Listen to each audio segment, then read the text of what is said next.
Lionel Barre est professeur d'histoire-géographie, chargé d'enseigner l'éducation morale et civique, les valeurs républicaines, la libre expression, des sujets qu'il sait sensibles, surtout depuis les attentats de Charlie Hebdo.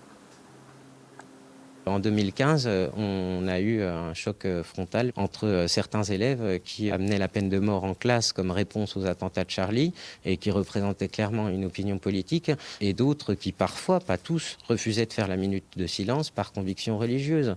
À cette époque-là, quand les enseignants le disaient ou voulaient s'attaquer au problème, on n'a pas toujours été entendus. Les professeurs d'histoire-géographie sont en première ligne, dit-il. Mais tous les enseignants devraient être formés. Ça n'était pas le cas en 2015 et il y reste du chemin à parcourir.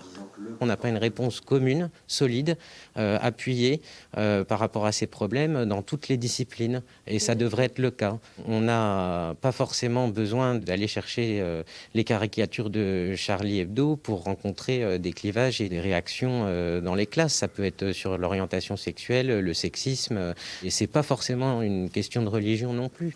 Savoir apaiser les tensions, recentrer le débat autour des principes républicains, c'est parfois marcher sur le fil du rasoir. Dans certaines communautés, des conceptions sociales ou même familiales qui rentrent parfois en contradiction avec les valeurs de la République au quotidien, mais même sur le statut de l'enseignant. C'est-à-dire que des enseignants hommes parfois ne sont pas traités comme des enseignants de femmes. Aujourd'hui, c'est la question des caricatures qui revient dans l'actualité, mais demain, ça peut être une enseignante femme qui a des difficultés parce qu'elle se heurte à des visions familiales ou sociales qui sont autres.